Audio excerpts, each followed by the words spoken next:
Vater. Lord, we thank you that we were able to come and open your word this blessed day.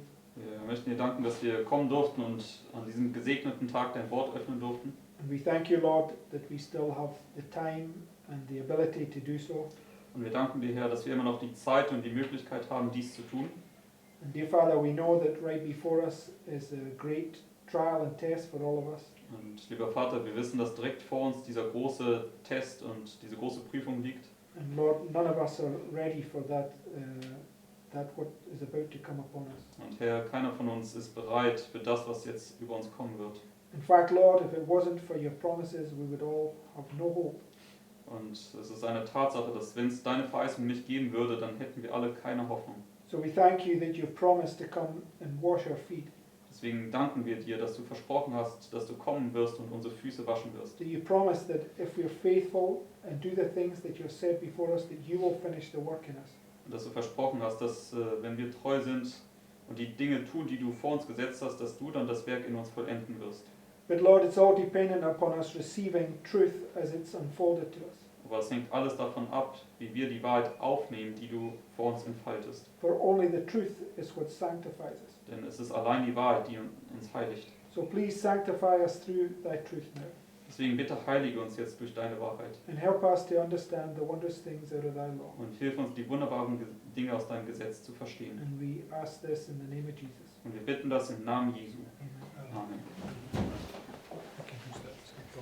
Okay, so earlier on this week, Also am Anfang dieser Woche I was looking at some things to do with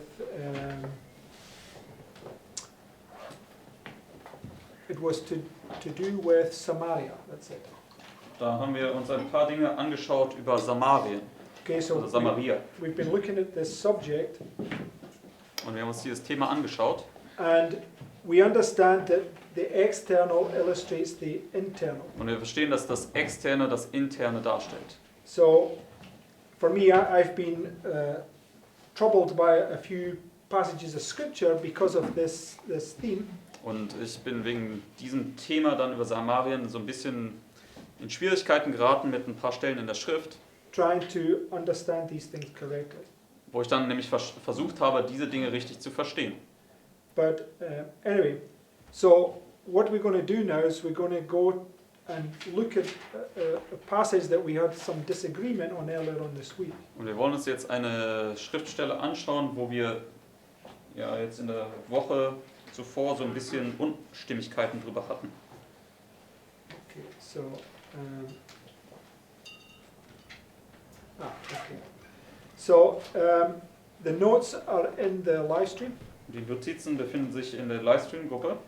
And what I want to do now is I don't profess to understand every point here.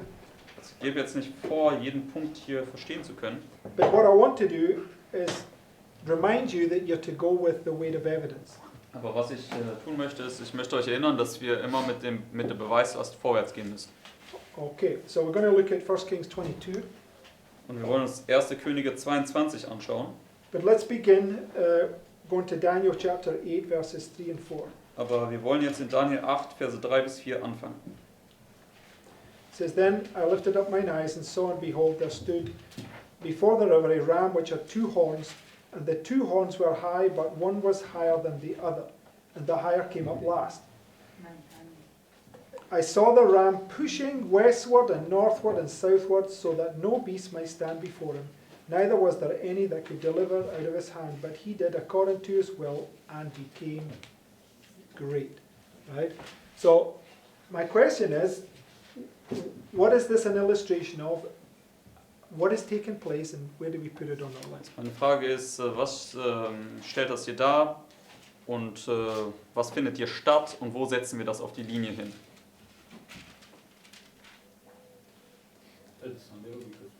Okay, so that's one thing. It's a Sunday law, right? Also das eine Sache ist das Sonntagsgesetz. The two-horned beast, and the second horn is the Republican horn. It's the Protestant horn that comes up last, right? Das ist hier diese zweihörnige Macht und das zweite Horn, das protestantische Horn, kommt hier als späteres Horn auf.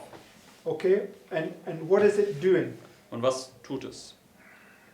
Was tut? It's pushing, right? Also was tut dieser Widder hier? Er stößt. And it's a two-horned beast that is pushing, right? Es ist eine zweihörnige Macht, die jetzt hier stößt. And it pushes against the west, the north, and the south, right? Und es stößt hier gegen Westen, Norden und Süden. And okay, so it's the Sunday law. It's the United States, right? Es ist also das Sonntagsgesetz und es spricht hier folglich über die USA. And we place it right here, right? Und wir platzieren das ja dann genau hier. But what is this an illustration of? I know it's the Sunday law, but what is taking place? What prefigured it? Or what did this prefigure? Also was stellt das hier dar? Was oder welches andere Ereignis schattet das Ereignis hier voraus, was hier beschrieben wird? Anybody remember? Kann sich jemand erinnern? So what's up? Daniel 11:40. No. I'm talking about that there's a historical event that took place that would parallel this. Also es gibt ein historisches Ereignis, was parallel damit hier 1848. Yeah, okay. stehen würde. 1848, right? 1848. Okay, so what took place in 1848? Also was hat nochmal 1848 stattgefunden? Just in a simplistic way, what was it? Also in einer einfach gehaltenen Form, was passierte dort? Civil War. Okay, it's a civil war or an internal revolution, right? Also es ist ein Bürgerkrieg oder eine Revolution. So just put a civil war, right? And Shaking of the earth. shaking of the earth. Yes. Also Erschütterung der Erde. So it's a symbol of something that's taking place internally, right? Also es ist ein Symbol von etwas, was intern gesehen stattfindet. And that's the point that I want to make, right? This, what we're going to look at in 1 Kings 22, we have to see is an internal war. that's Also taken das ist, was ich sagen möchte, das, was wir in 1. Könige 22 jetzt betrachten werden, das ist ein interner Krieg, der stattfindet. And when you see this point, then everything else comes together much easier. Und wenn wir diesen Punkt sehen, dann wird alles andere viel einfacher zusammenkommen. Okay, and in the great second Advent movement, this quote that I've posted here, Und jetzt in dem nächsten Zitat, was ich hier jetzt gepostet habe, they're both in the live stream group, the two quotes that are in Die- German. die sind dann auch in der Livestream-Gruppe ins Deutsche übertragen. It says, some 3 months later, the outburst among the nations quieted down, not, however, by a settlement of their grievances, but in a manner that journalists themselves could not explain.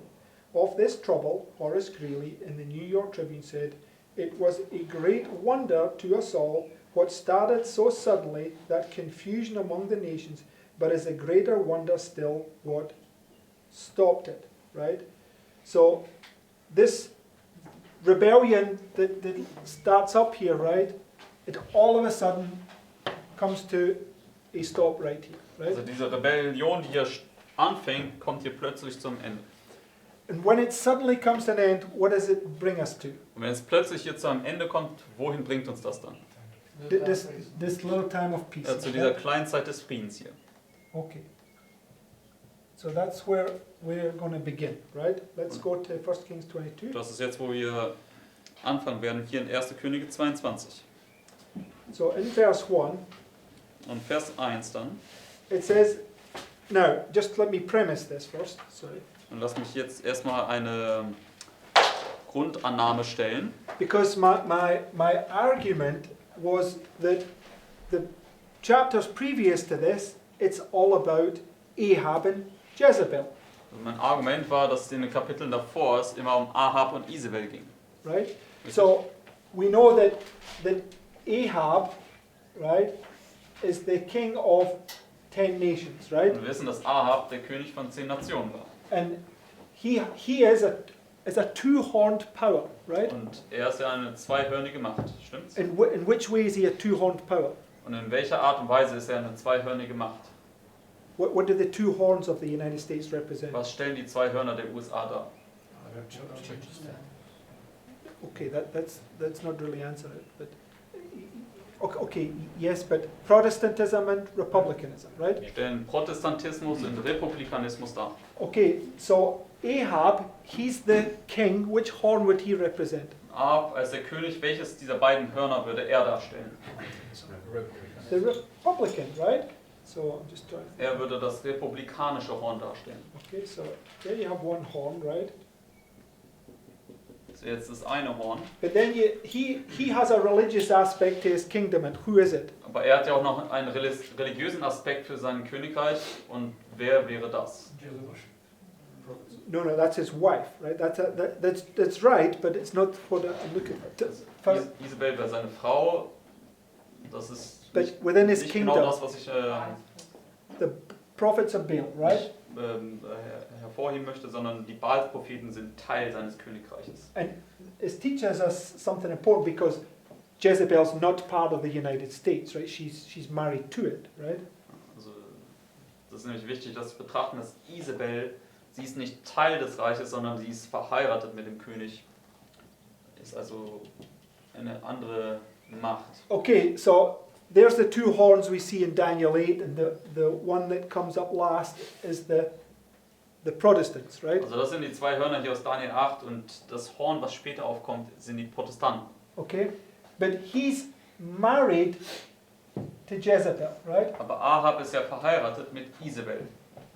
So this marriage takes place first, and then it's followed by this marriage, right?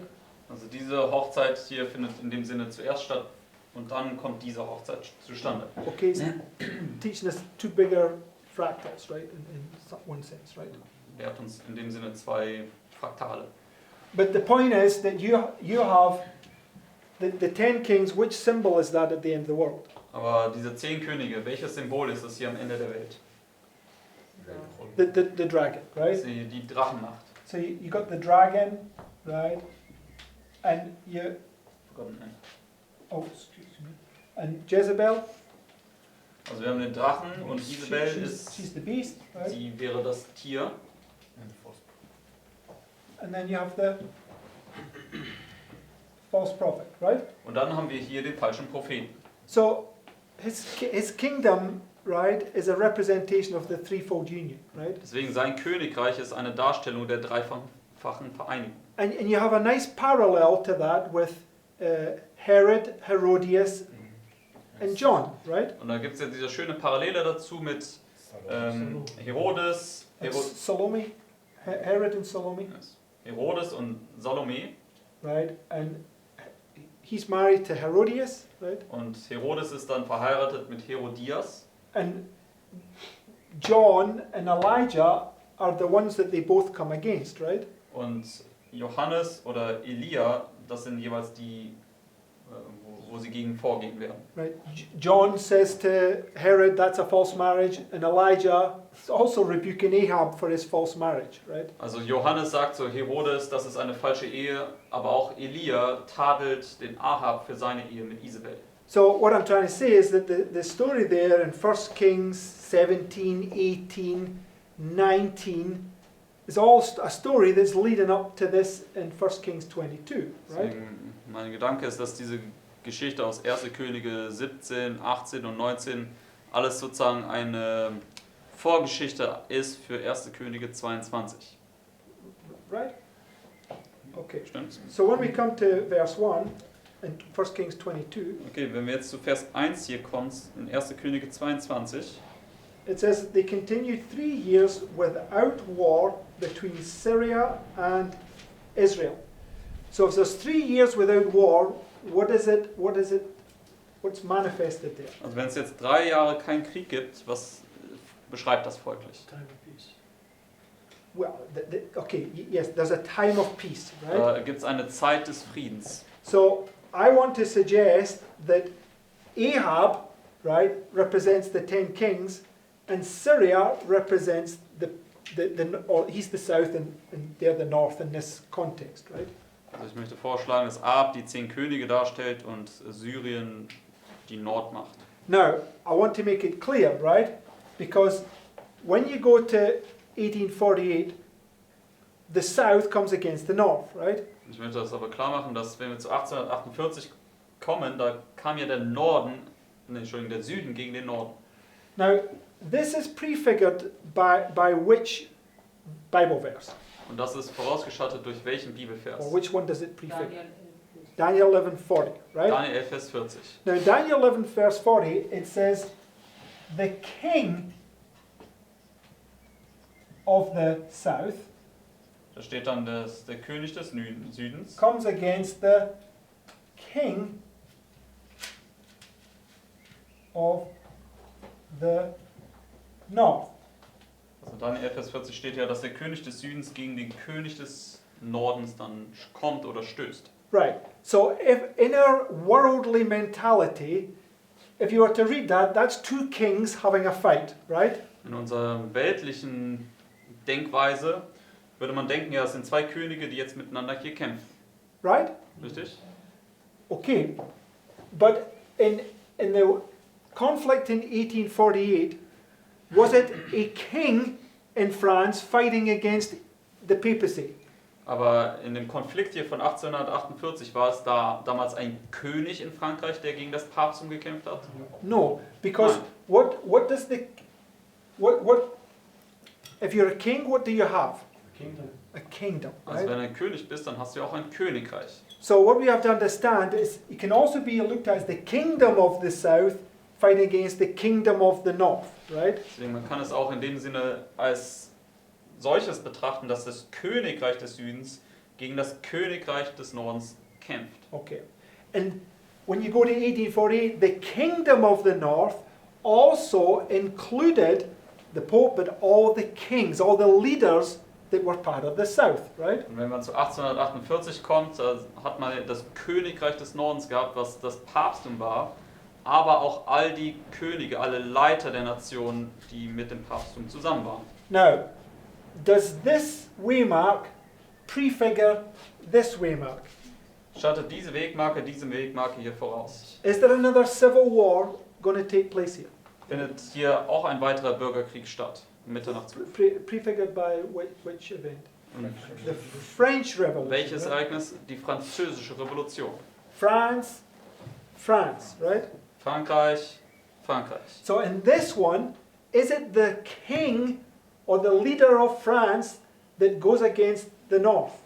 Und in dieser Darstellung der französischen Revolution war es damals der König von Frankreich, der gegen den Norden vorging? No, right?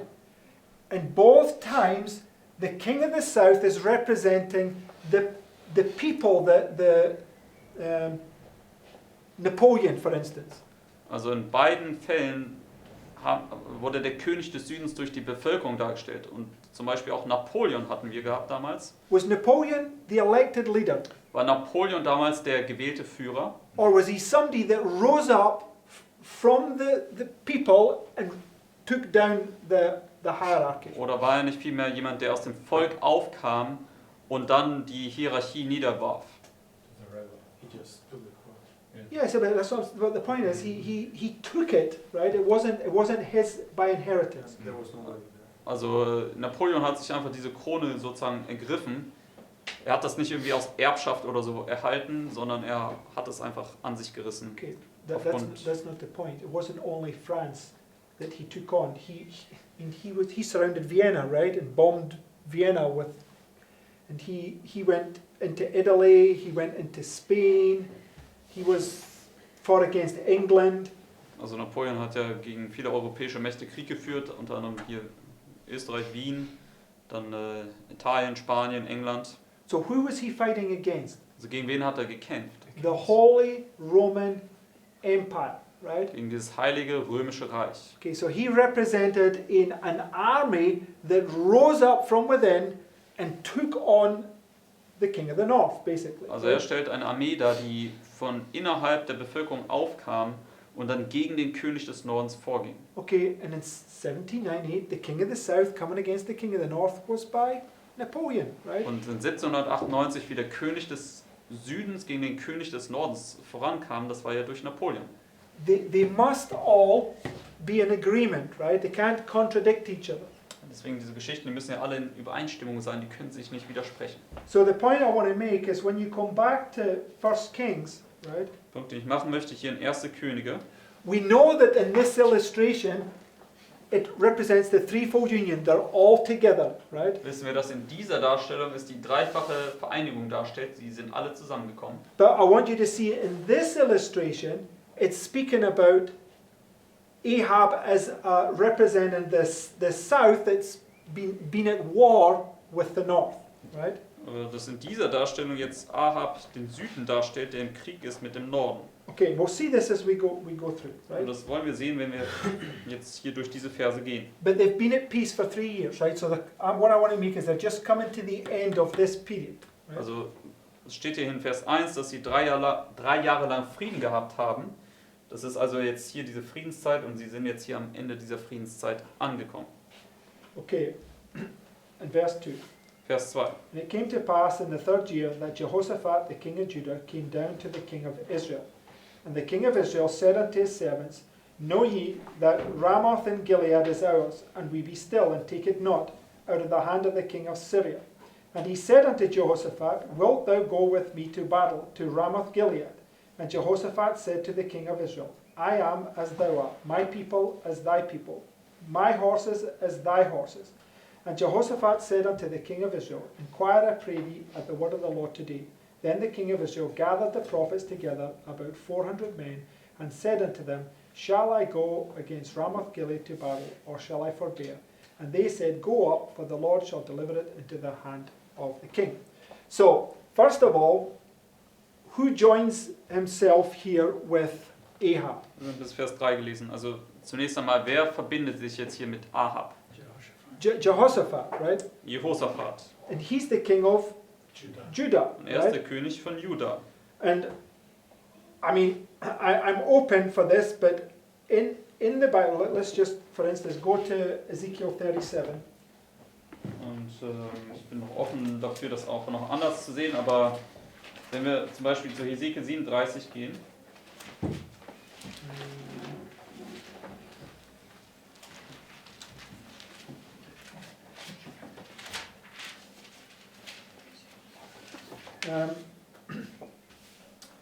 In Ezekiel 30, not Ezekiel 37, what am I talking about? Sorry? Jeremiah 37. Jeremiah 37, excuse me, please. Aber in Jeremia 37, This is basically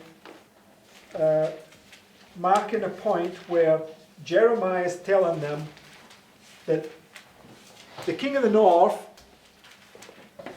has come against them right here, and what they did is they go down and basically make a pact with Egypt. also Jeremia sagt hier in Jeremia 37, dass der König des Nordens hier angefangen hat, sie zu belagern.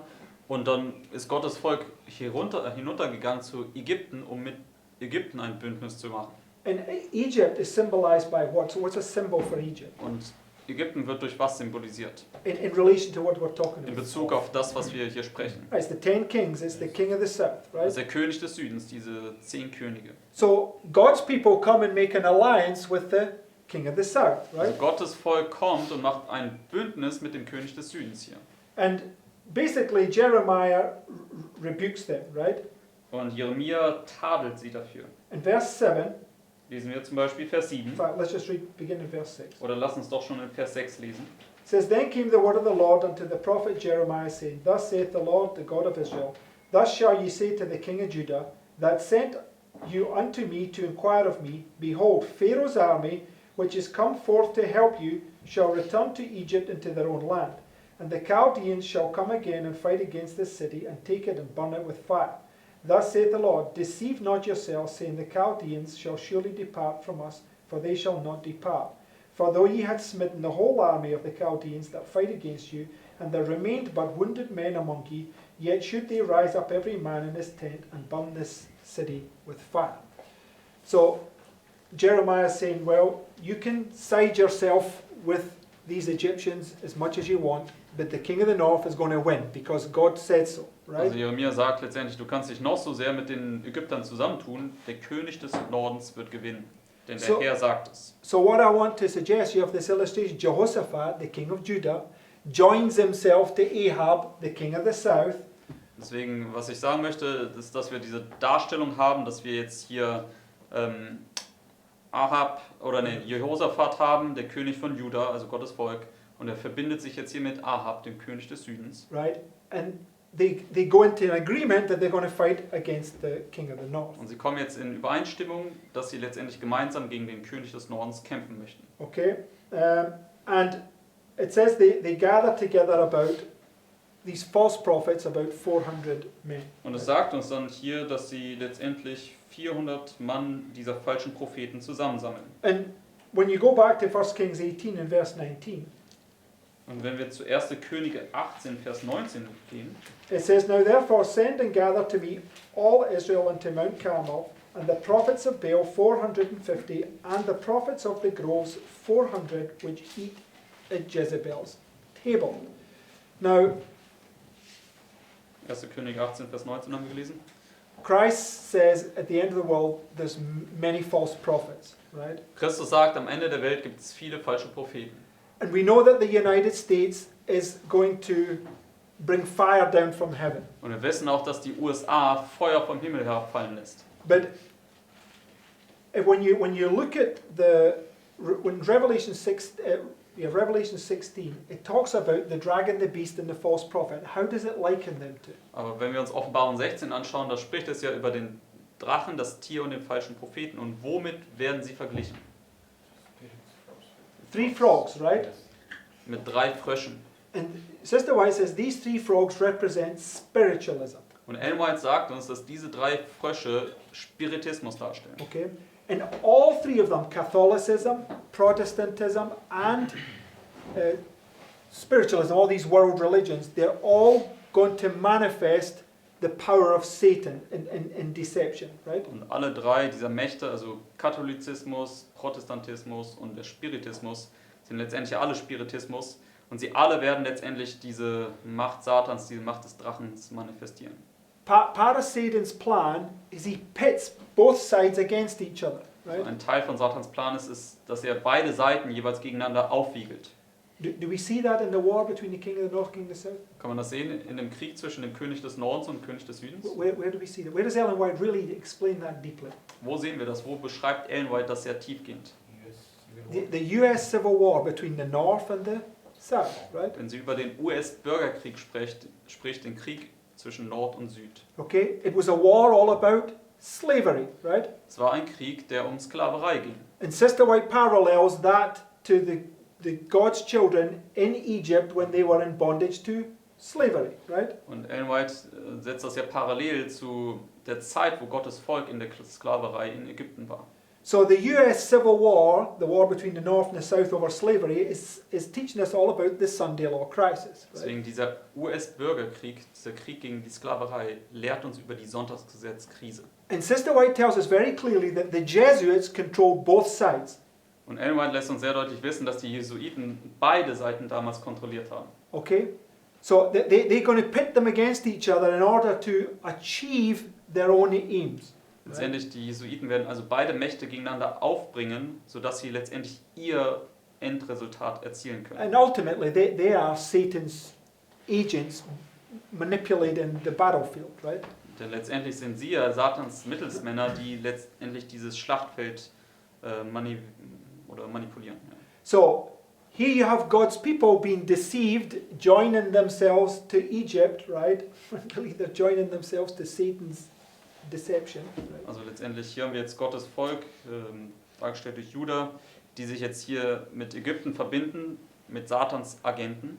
And the prophets that are prophesying, they eat at Jezebel's table. Und die right? Propheten, die jetzt hier prophezeien, die essen am Tisch Isabels. Okay, they all drink the same Babylonian wine, no matter which side they're on, right? Sie trinken alle diesen selben babylonischen Wein, ganz gleich, welcher Seite sie zugehören. Okay, so go back to 1 Kings 22, Gehen wir jetzt zurück zu 1. Könige 22 verse 7.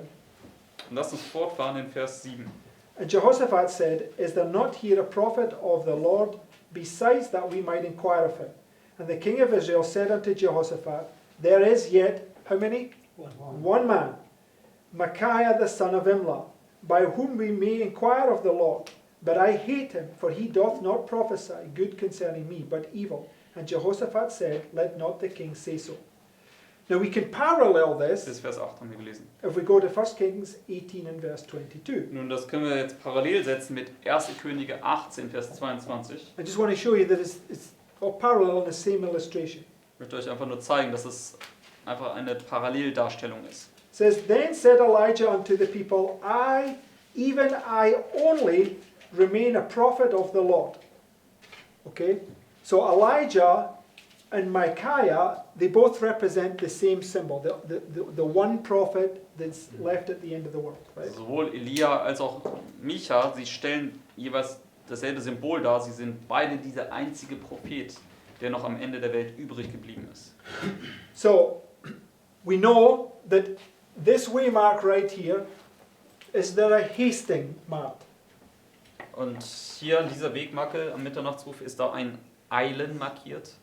Yes, many illustrations. They take Daniel hastily before the king, right? Ja, viele Darstellungen. Sie bringen zum Beispiel Daniel eilig vor den König. Daniel says, why is the decree so hasty? Right? Und Daniel fragt ja hier, warum ist das Dekret so eilig? Joseph also, he gets brought out of the prison.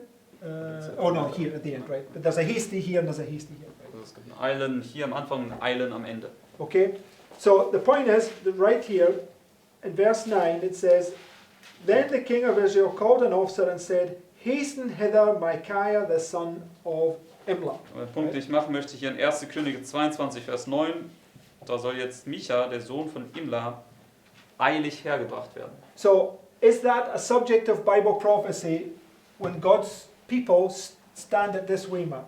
Also ist das ein Teil von der biblischen Prophetie, dass Gottes Volk hier an dieser Wegmarke vor dem König steht? Yeah, okay, I Yeah. never made that point, but I'm going to make it now. You not jump ahead of me, right? You stand before the kings, right? Also du stehst hier vor den Königen. And this is what the point I want to make. This is marking point you stand before the kings, right? Das markiert hier den Punkt, wo du vor den Königen stehst. Okay, next point, verse 10. Nächster Punkt, Vers 10. And the king of Israel and Jehoshaphat, the king of Judah, sat each on his what? Throne, right? Having put on their robes in a void place in the entrance of the gate of Samaria. So when Jacob falls asleep and wakes up, where does he say that he is? Also wenn Jakob einschläft und dann aufwacht, wo ist er dann? The gateway to heaven, right? An dem Tor zum Himmel. But where are they sat in the gateway to? Gate to Samaria. It's gate to Samaria, Aber in right? welchem Tor saßen sie hier? Sie saßen im Tor von Samaria. And Samaria, what's, I mean, if you understand the story of Samaria, what does it represent? What's it an illustration of? Und Samaria stellt was dar? Wenn man sich die Geschichte von Samaria anschaut. Apostasy. But be more specific, we need to look Also, at details. Right? Abfall ja, aber sei ein bisschen What happened? ein bisschen genauer. When Assyria came up and took the 10 tribes, they took them away, then what happened? Als Syrien kam und die 10 Stämme weggeführt hat, was ist dann passiert? Was haben sie gemacht? People mix it and mix them. Oh, okay, why? Why did the people mix? Also sie haben dann Something happened. die Bevölkerung dort vermischt. Warum? Was ist passiert? They were now in God's territory, right? And the snakes, lions, excuse me, not snakes.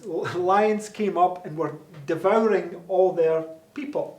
Also die Assyrer haben dann dieses fremde Volk da nach Samarien gebracht und dann kamen diese ganzen Löwen und haben dann die Bevölkerung dort im Land verzehrt. So the Babylonians that were put in place there, they got some of the priests from Samaria, these false priests, to come back and teach them God's religion. Und deswegen haben dann die Babylonier, die dann mittlerweile in das Gebiet von Samaria gebracht worden sind, haben dann diese samaritischen Priester zurückgebracht, um sie letztendlich die Religion des Landes Gottes, wie es in der Bibel steht, zu lehren. And hence produced the Samaritans, right? Und letztendlich daraus sind dann die Samariter entstanden. So what is it? Also was sind die Samariter? It's a mixture of Babylonian thought process and God's thought process. Es ist also eine Mixtur aus dem babylonischen Gedankengut und dem Gedankengut von The Gottes. Jews hated the Samaritans, Gesetz. right? Und die Juden, die haben die Samariter gehasst. Okay, so what's a mixture of truth and error? Und was ist das, wenn du eine Mixtur hast von Wahrheit und Irrtum? The mystery of iniquity, Das ist das right? Geheimnis der Bosheit. So the Samaritans are the mystery of iniquity. Deswegen die Samariter stellen dieses Geheimnis der Bosheit dar. Okay, whether external or internal, they both represent the same thing. Und ganz gleich, ob extern oder intern, sie stellen jeweils dasselbe dar. Okay, so these two kings, they put on their robes, right? And they sit in the gate of Samaria in their thrones. Right? Also diese beiden Könige, sie ziehen jetzt ihre Gewänder an und sie sitzen jetzt in den Tor Samariens. What does Und sie sitzen Isaiah, auf ihren Thron. what does Isaiah see here? Und was sieht Jesaja hier? Christ sitting on the throne, right? Er sieht dort Christus, wie er auf dem Thron It's sitzt. marking the beginning of the investigative judgment of the living, right? Es markiert ja den Anfang des Untersuchungsgerichts an den Lebenden. So I just want you to see this is a counterfeit, right, of the truth. Deswegen, ich möchte euch einfach sehen lassen, dass das hier eine Täuschung von dem Wahren ist. Okay, and when you go to verse 11, Und wenn wir zu Vers 11 kommen, it says, and Zedekiah the son of Chinna made him horns of what? Iron. And he said, thus saith the Lord, with these shalt thou do what? Push the Syrians, right? also er hat diese eiserne Hörner gemacht und er soll damit die Syrer stoßen. Now what did we read? It was taking place right here. Und was haben wir gelesen? Was findet genau hier statt? What was the first verses we read? Was waren die ersten Verse, die wir gelesen The haben? ram was doing what? Was pushing, right? Der Widder, der hat gestoßen. Right? Daniel 11:40, who pushes against the north? Daniel 11, Vers 40. Wer stößt gegen den Norden? The king of the south. Der König des Südens. So you can see that it's referring, it's giving them horns, and he's saying these are for pushing against Syria, right? Also er gibt ihnen jetzt hier diese Hörner und er sagt, es ist, um gegen Syrien zu stoßen. Everybody's following the logic, Kann right? jeder soweit der Logik folgen? Okay. Now go to Revelation 11, Gehen wir jetzt zu Offenbarung Kapitel 11. because I want to show you that this south, even though it's not the leadership of the south that rises up against the north, is a two-horned power. Ich möchte euch jetzt zeigen, dass der Süden, auch wenn es jetzt nicht die gewählte Leiterschaft ist, ist es dennoch eine zweihörnige Macht. Okay, Revelation 11, 7 and 8. Offenbarung 11, Verse 7 bis 8. And when they shall have finished their testimony, the beast that ascendeth out of the bottomless pit. So what comes out of the bottomless pit? Also was kommt aus dem Abgrund herauf? A beast, Ein right? Tier. Shall make war against them, and shall overcome them, and kill them. And their dead bodies shall lie in the street of the great city, which is spiritually called Sodom and Egypt, right? Also So, geistlich gesehen wird das Sodom und Ägypten genannt. so Sodom and Egypt is two different entities, right? Sodom und Ägypten sind zwei verschiedene Mächte. Egypt is a symbol of the dragon, the state power. Ägypten ist ein Symbol für den Drachen, die Staatsmacht. Sodom is their religion. Und Right? Sodom ist ihre Religion. And the beast that comes out of the bottomless pit there, the French Revolution, is not the leadership, it's the people that rise up in a civil war, right? Und das Tier, was jetzt hier aus dem Abgrund kommt, ist jetzt nicht die Leiterschaft dieser Macht, sondern es ist die Bevölkerung, das Volk, was jetzt aufbegehrt und diesen Bürgerkrieg anzettelt. So, okay, now I just want to, while we're on this topic, everybody in the world is really enjoying themselves right now, locked up in their houses, right?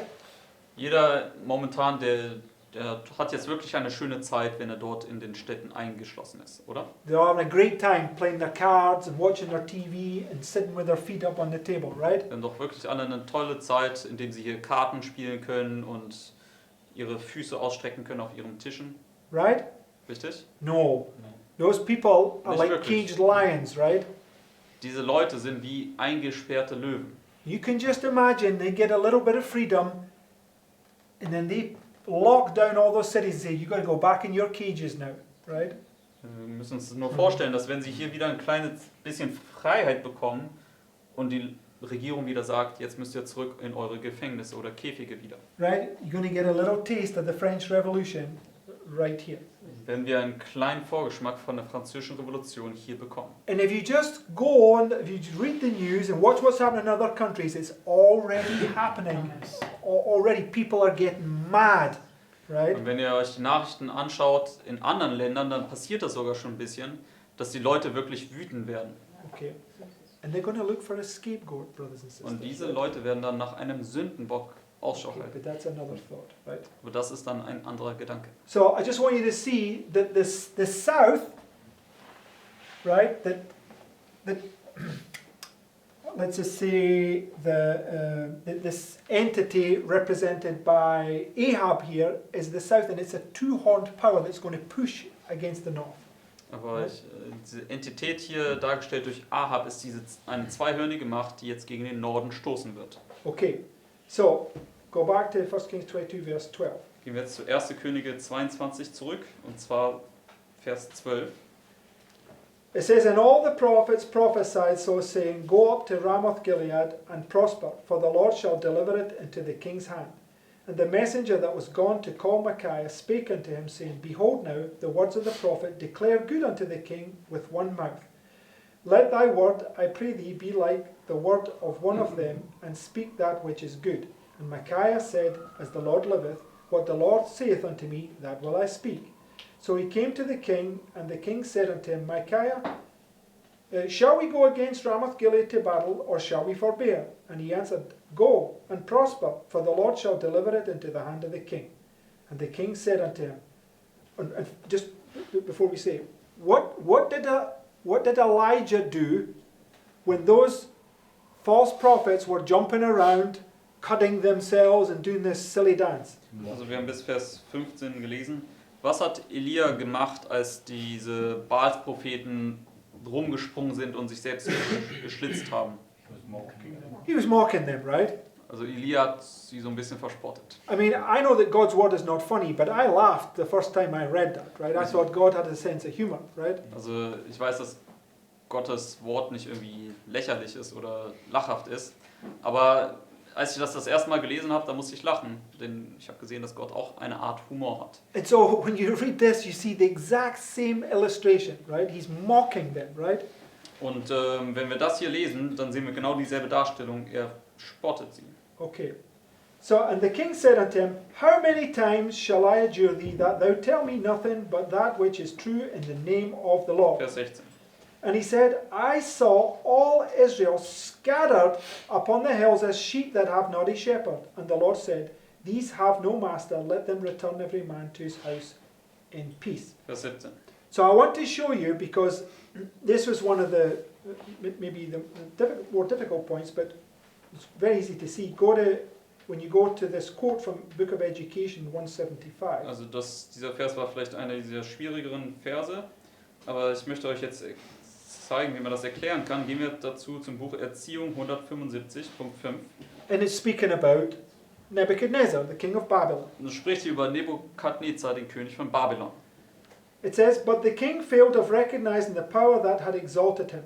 Nebuchadnezzar, in the pride of his heart, said, is not this great Babylon that I have built for the house of the kingdom by the might of my power and for the honor of my majesty? This is the mentality of your average American, right?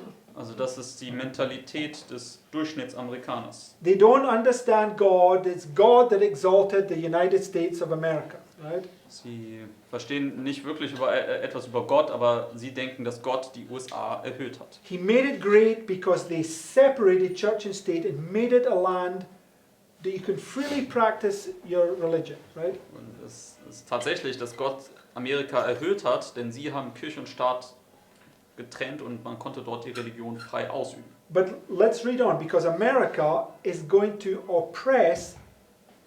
They're going to reverse the very purpose that they were put there for, right? Aber wenn wir jetzt weiterlesen, dann sehen wir, dass Amerika letztendlich zu diesem Unterdrücker wird. Sie werden genau das umkehren, wozu sie eigentlich aufgerichtet worden sind. It says, instead of being a protector of men, Babylon became a proud and cruel oppressor. The words of inspiration, picturing the cruelty and greed of rulers in Israel, reveal the secret of Babylon's fall and of the fall of many other kingdoms since the world began. So, Babylon is fallen. What does it refer to? Babylon ist gefallen. Worauf nimmt das Bezug? the Sunday law crisis. Right? Auf die Sonntagsgesetzkrise. It's when the United States becomes a cruel and proud oppressor, right? Das ist, wenn die USA zu diesem stolzen und grausamen Unterdrücker werden. Okay, it says, so I'll just read that again. It says, the words of inspiration picturing the cruelty and greed of rulers in Israel reveal the secret of Babylon's fall and the fall of many other kingdoms since the world began. Ye eat the fat and ye clothe you with the wool. Ye kill them that are fed, but ye feed not the flock. The diseased have ye not strengthened, neither have ye healed that which was sick, neither have ye bound up that which was broken, neither have ye sought again that which was driven away, neither have ye sought that which was lost, but with force and with cruelty have ye ruled it. So the Lord took those verses out of Ezekiel chapter 34. Also der Herr hat jetzt diese Verse hier aus Hesekiel 34 zitiert. So let's go to Ezekiel 34, Lass uns jetzt zu Hesekiel 34 gehen. and we're going to read one verse before and one verse after. Und wir werden jetzt einen Vers vor dem Zitat von Ellen White lesen, also das, was Ellen White zitiert hat, und einen Vers auch danach. Also Hesekiel 34, Verse 2 bis 5. It says, Son of man, prophesy against whom? Shepherds of Israel. The shepherds of Israel, right? Also Menschensohn, Weissage gegen die Hirten Israels. Now this is speaking about God's people, but Sister White has taken this principle and applying it to Nebuchadnezzar. Und das spricht ja jetzt hier über Gottes Volk, aber sie nimmt das Prinzip hier aus diesem Kapitel und wendet es auf Nebukadnezar an.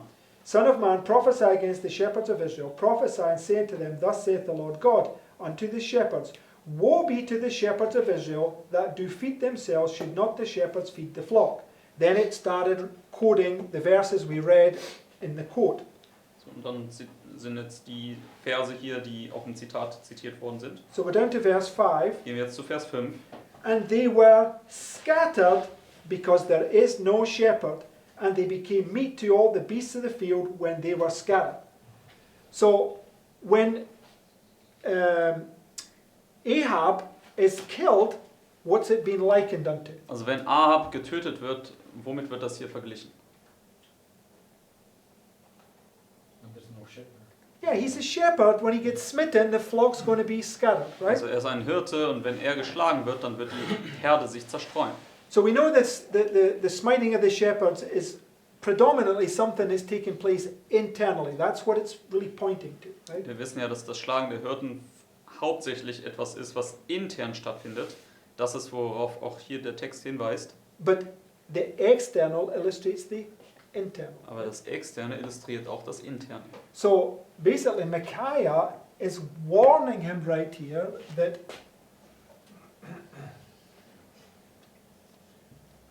he's going to get smitten, right? Deswegen Micha, er warnt ihn hier, dass er geschlagen werden wird. Okay? So, go back to 1 Kings 22, Gehen wir zurück, verse 18. 1 Kings 22, 18. gehen wir zurück zu 1. Könige 22 und dann Vers 18 und 19. It says, The king of Israel said unto Jehoshaphat, Did I not tell thee that he would prophesy no good concerning me, but evil? And he said, Hear thou therefore the word of the Lord. I saw the Lord sitting on his throne, and all the host of heaven standing by him on his right hand and on his left. What is Micaiah doing now? Also was tut Micha jetzt hier? Where's he standing? Wo steht er? At midnight cry. Okay, yeah, okay, it's my fault I asked a bad question. He's standing right Er here. steht hier am But Mitternachtsunterschrift. where's he physically standing? Aber wo steht er physisch gesehen? Before the kings. He's standing before two kings sitting on their thrones, right? Er steht ja dort vor diesen zwei Königen, die auf ihrem Thron sitzen. Right? Richtig? So, literally speaking, he's standing before the king, and it's demonstrating God's people who will literally stand before the kings, Also right? buchstäblich gesehen stand er damals vor dem König und das schattet ja dann voraus, wenn Gottes Volk auch tatsächlich vor den Königen stehen wird. But when you stand before the kings of the earth, what's it an illustration of? Aber wenn du vor den Königen der Erde stehst, wofür steht das stellvertretend? Luther being called, the diet is being called because he saw it as God's call. Right, it's represented because Luther understood that God sets up kings and he takes down kings, Also right? Luther hat gesagt, dass wenn ich vor den Kaiser berufen werde, dann werde ich vor Gottes Thron berufen. Denn Luther hat das Prinzip verstanden, dass Gott Könige einsetzt und Könige absetzt. So when Luther stood before the emperor, right, he knew that he was standing on trial before God, right? Deswegen, als Luther vor dem Kaiser stand, dann hat er verstanden, dass er auch vor dem Verhör vor Gott stand. Okay? So what is Micaiah doing? What is he saying? Deswegen, was macht Micha hier? Was sagt er? What does he see? Was sieht er?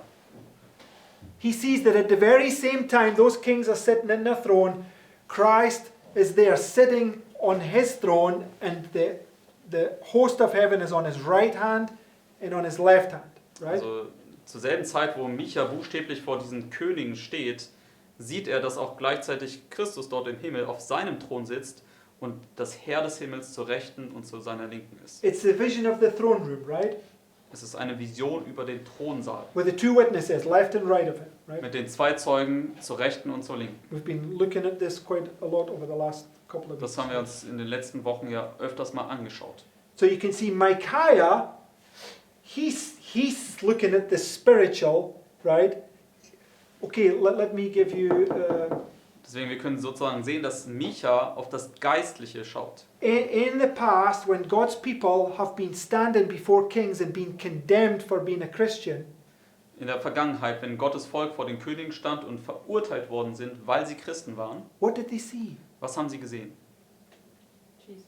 Yes, they saw the clouds open and the glory of God shining down upon them, right? Sie haben sozusagen die Himmel geöffnet gesehen und die Herrlichkeit Gottes, wie sie auf sie herabschien. They didn't care about death anymore. They went to that cross singing, praising God, rebuking them, not worrying about death anymore, right? Also Stephanus, mein Mage zum Beispiel, aber auch in den anderen Geschichten, ja, sie haben den Tod nicht gefürchtet und sie sind freudig und willig ans Kreuz gegangen und haben Gott gelobt und gepriesen und die anderen noch zurechtgewiesen. So Micaiah standing there, he's got to give them the message God gave them, right? Life or death. Also Micha steht jetzt dort und er gibt ihnen jetzt diese Botschaft, egal ob es um Leben und Tod steht. And he has this vision. He sees God on his throne and all the heavenly host there before him, right? Und er hat dann diese Vision, wo er den Thron sieht und die ganze Himmelsheer zur Rechten und zur Linken. And brothers and sisters, it's about to be your trial, right? Und liebe Geschwister, das hier wird unser Prüfungsprozess sein.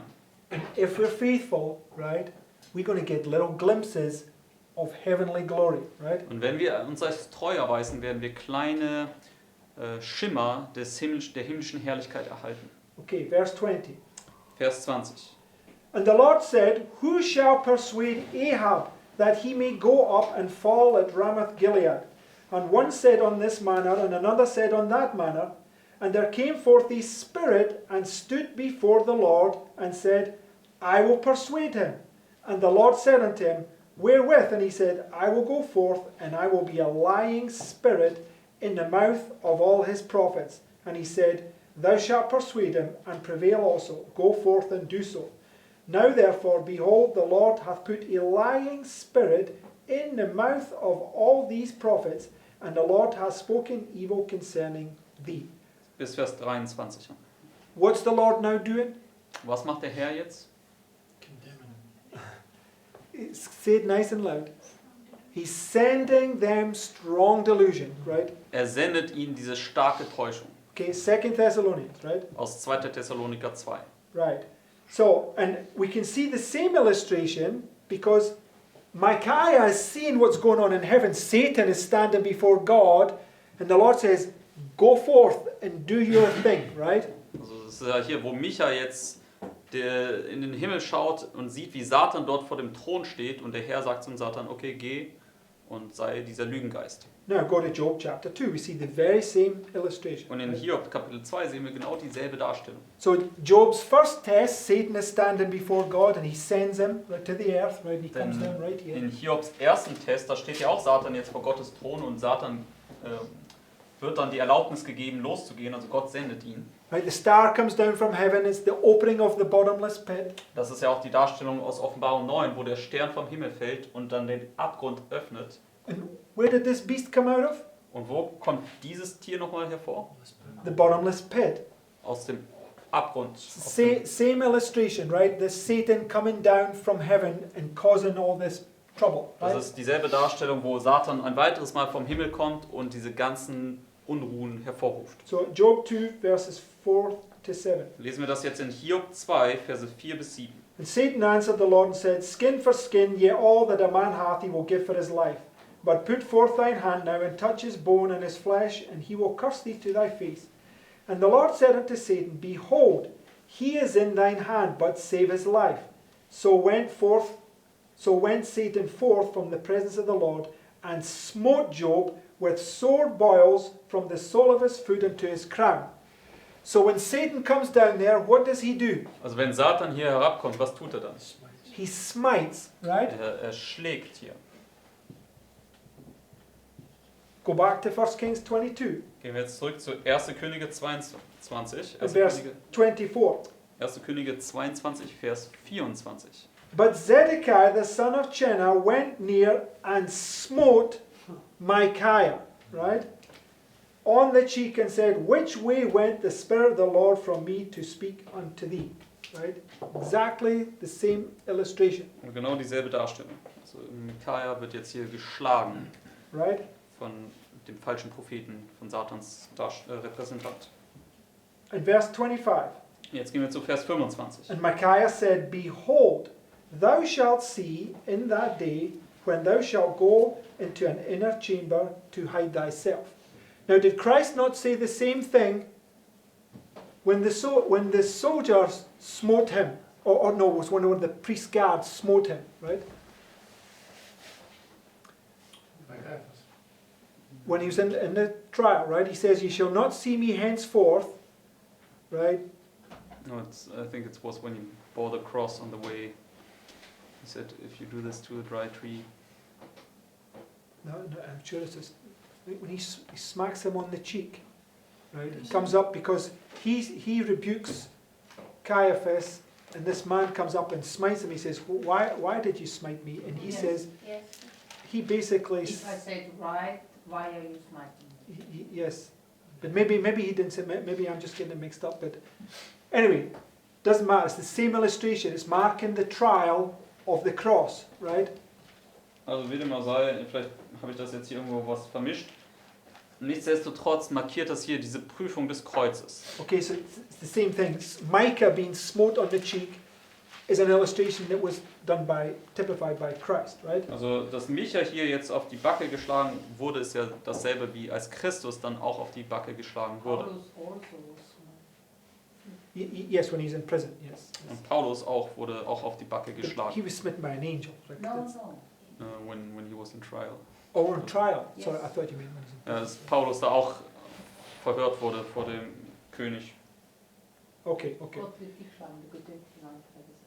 Okay, but the point is, right, Micaiah says, Thou shalt see in that day when thou shalt go into an inner chamber to hide thyself. And he's pointing them to the book of Revelation, chapter 6. Also Micha in Vers 25 verweist jetzt hier auf das Buch Offenbarung, nämlich Kapitel 6. In verse 15 it says, Vers 15. Offenbarung 6, Vers 15. And the kings of the earth, and the great men, and the rich men, and the chief captains, and the mighty men, and every bondman, and every free man, hid themselves in the dens and in the rocks of the mountains, right? Saying, hide us from the face of him that cometh, right? Also So- steht, verbirg uns vor dem Angesicht dessen, der kommt. So where's Micah pointing him to? Also worauf verweist Micha hier den falschen Propheten? The second coming, right? Auf die Wiederkunft. And the second coming is marked by the triumphal entry, right? Und die Wiederkunft wird auch durch den triumphalen Einzug dargestellt. So we know that in a typical sense, the triumphal entry is right here, right? Wir verstehen ja, dass in einem bestimmten Maße oder besonderen Maße ist der triumphale Einzug hier markiert. Because when you go to the seven last plagues, right? In a typical sense here, you have 1, 2, 3, 4, 5. This is the sixth, and this is the seventh, right? Und wenn wir uns diesen Typos hier anschauen, dann haben wir hier die 7 letzten Plagen im Typos markiert. Okay. Remember we went through this at the camp meeting, right? Denkt an, wir sind im Camp Meeting ja durch die 7 letzten Plagen gegangen. Right. It's a parallel to the 7 days of creation. Das ist eine Parallele zu den 7 Schöpfungstagen. Okay. And the sixth day, what does God do? Und am 6. Tag, was macht der Herr? Creates man perfect in His image, right? Er schafft den Menschen vollkommen in seinem Ebenbild. Tear down this temple, and in 3 days I will build it up, right? Reiß diesen Tempel hier nieder und in 3 Tagen werde ich ihn wieder aufbauen. So when you go to the 6th plague, what is there being given in the book of Revelation? Und wenn wir uns zur 6. Plage, die 6. Plage anschauen, was wird hier im Buch Offenbarung gegeben? It's like a warning, the last warning being given, right? Da wird ja diese Warnung noch gegeben, das ist diese letzte Warnung. Okay. Don't remember all this? I'm not going to go too deep into that, but that's okay.